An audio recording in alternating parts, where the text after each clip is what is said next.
दिन भर साथ रहे थे वो दोनों, महीनों बाद मिले थे, साथ में घूमे, खाए पिए, ढेर सारी मस्ती की।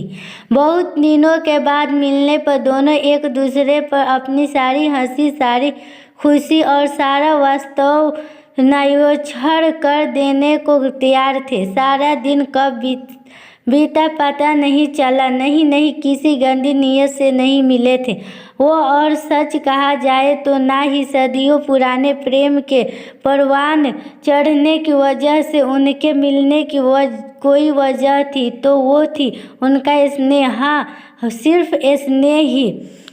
अब उस स्नेह को इश्क कर लीजिए, मोहब्बत कह लीजिए, प्रेम कह लीजिए, जो दिल करे परिभाषा दे दीजिए। वैसे भी सबके लिए प्रेम के अपने मायने होते हैं। महीनों बाद मिलने की खुशी उनकी आंखों में दिखाई दे रही थी, जो कई बार एक दूसरे की हथेलियों पर भी गिरी चंद बूंदों के रूप में, और जिसे समेट लिया गया, माथे पर दिए गए एक और बोसे में। सारा दिन हंसी का था, खुशी का था, लेकिन जैसे जैसे गहराने लगी शाम, एक अन्य कहीं पीड़ा भी दोनों के दिलों में अपनी जगह बनाने लगी थी।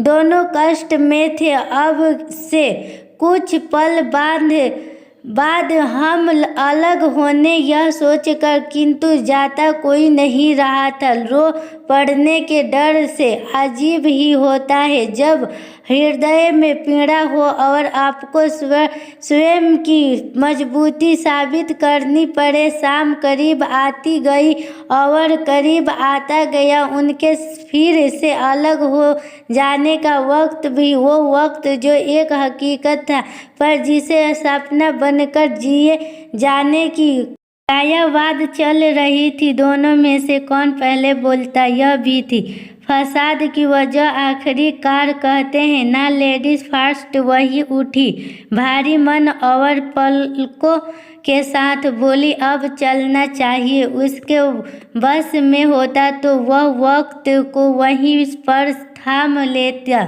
सादा के लिए। लेकिन दोनों की जिम्मेवारियां अनपरवाही थी। आखिरकार वो चले, उसे गाड़ी में बिठाया, तब तक उसके पास रुका रहा जब तक उसकी गाड़ी आगे बढ़ न गई।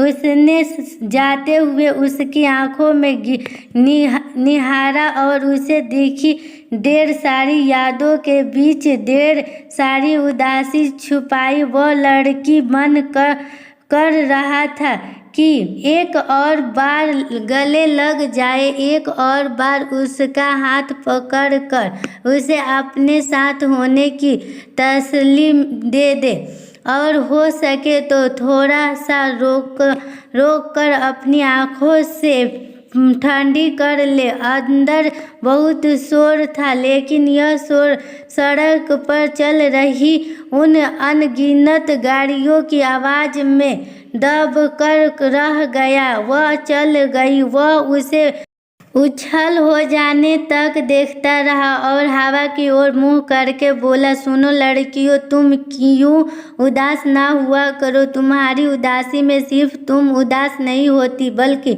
उदास होती है आसपास की पूरी प्रकृति भी।